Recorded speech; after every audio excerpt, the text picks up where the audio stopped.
السلام عليكم ورحمة الله وبركاته. كلموني واجدين على قضية قطر والكاس العالم الآن ونحن الآن.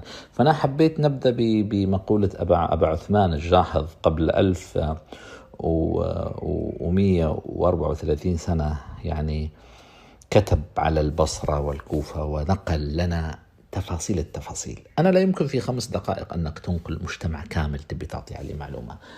الكل يتفق على أن أكرم المشارقة العرب العماني والبحريني والقطري، لكن القطري يمتاز في ميزة أن نتعرض لفتنة المال، الغنى المش طبيعي. لو نأخذ هذا المال نقارنه بأي مكان ثاني، أي مكان أنت حط كمواطن عربي، حط في بالك أن تخيل أن من تعرف من عامة دخله يتضاعف من 100 إلى 500 ضعف. القراءة تتغير، التفكير يتغير، فتنة المال. فالناس هؤلاء ثبتوا، فيهم كرم، أهل فزعة، أهل طيب، أهل إحسان، اللي شفنا منهم. نحن نشهد بما رأينا، هذا منطق يعني نقول للتاريخ، لأمانة التاريخ. أهل قطر المطلوب منكم أنكم تثبتوا، لأن الآن أنتم لا تمثلوا أنفسكم، أنتم تمثلوا حضارة عمرها الآن 1444 سنة عام.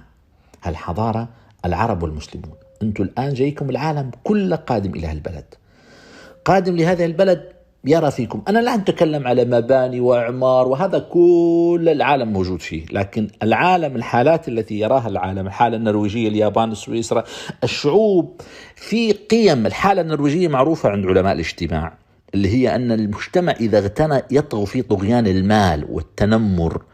المجتمع فيه طيبة، فيه إحسان. نحن نقارن أو نقرأ أضعف حالات المجتمع اللي هم الخدم، الطبقة العاملة. تجد اللي شوفات عيني، اللي نشهد به أنا، نجد من الناس اللي اشتغل الابن والأب والجد عند هذه العائلة، وتجد أن يتبنوا زواجه، مرضه، علاجه في بلده. يعني من الناس من هو عائلة يعني خدم حتى فيه ما يرجعش لبلده ويمشي له راتبه، وكأن يعني فيهم إحسان، فيهم هذا جانب للأمانة.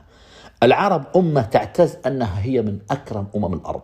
هؤلاء ما رأينا منهم شعب كريم، من أكرم الشعوب، يكرم الضيف، يحسن للضيف. يعني فيهم الجانب الغريب اللي تحس به، قضية الحلم.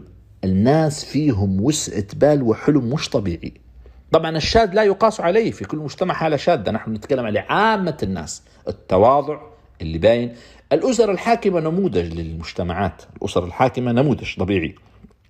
13 أسرة حاكمة في المنطقة، لا نقول بني أمية اللي كتب عليهم التاريخ، ولا نقول ما قاله الجاحظ، ولكن نقول نحن الآن في ظاهرة أن أسرة من أكثر الأسر الحاكمة تواضعا. مؤسس الدولة أصل قاضي، فالظاهر على الناس ظاهرة التدين. هذه مقياس. أهل فزعة، طبيعة الناس فيهم الفزعة، فيهم الطيبة. القياس اللي الآن العالم يعني تجد الناس كيف تنظر لكم أنتم الآن في هالمدة القصيرة، كيف لأنتم الآن لا تمثلوا أنفسكم. أنتم القطريين الآن لا تمثلوا أنفسكم، تمثلوا حضارة كاملة، تمثلوا إرث لمجتمع، لعرب، لأمة تمثل إرثها. فالعالم جاي يراك أنت من، كقيمك، كحضارتك. لا أتكلم بناء، أتكلم قيمتك كإنسان، تعاملك مع الإنسان. هذا ما يظهر من القطري: التواضع، الحلم، حسن التعامل مع الغريب. التنمر، كلما زادت المجتمعات غنى تظهر ظاهرة التنمر، دي موجودة يعرفوا أهل علم الاجتماع. ما رأينا منهم إلا كل خير، رأينا منهم حلم بشكل مش طبيعي. عدم المجاهرة بالمعصية، طبيعة هذا شيء واضح جدا أن المجتمع يعني ينظر بازدراء للمجاهر، وهذا مقياس لرقي المجتمع. المجتمع، نحن لو شفنا الحالة اليابانية من أكثر مجتمعات العالم انتحارا. المجتمعات تعرفوا أنتم، لكن ترجع للإسلام، للدين الإسلامي. الناس ظاهرة في تدين، وهذا المطلوب من الإنسان، أن الظاهر في تدين. والناس لا يوجد أسرة ما شاهدتها عيني إلا تجد لها بانية يا مسجد في العالم الإسلامي في أي مكان، أو تبنت، أو لها أيتام، ولها قضية حفر آبار. وهذا لا يتكلم عليه، لأن أنا اشتغلت في العمل الخيري ولاحظت منهم فيهم خير كثير جدا. هؤلاء الناس للأمانة نموذج للعربي الناجح، اللي متواضع، الذي يحترم دينه ويحترم الآخرين، وقيمة كيف ينظر لك الناس. هذا مقياس. فنحن نقول لكم يا أهل قطر ومقيمين قطر، اثبتوا أنتم عليه وأولادكم، وأنتم ما تربيتوا عليه شيء طيب، وأنتم نموذج في المنطقة للحالة الناجحة، للإنسان المجتمع الناجح.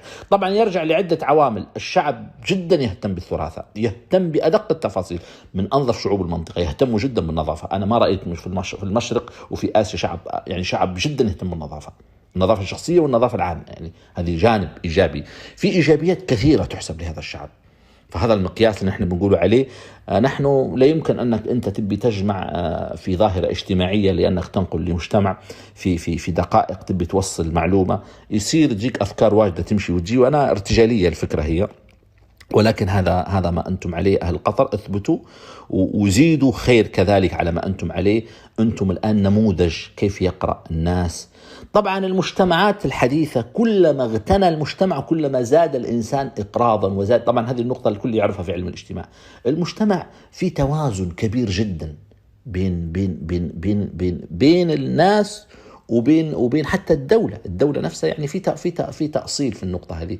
المجتمع عاقل، العقلانية الحاكم اللي تواتره على البلد تعكس على توازن الناس وأخلاقيات الناس. هذا مقياس يراه الناس ويحسبوا لكم الناس، والناس تشاهد، والناس شهود الله سبحانه وتعالى.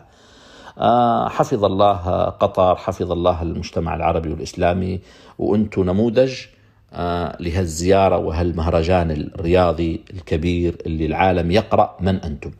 السلام عليكم ورحمة الله وبركاته. محمد عمر المجبري.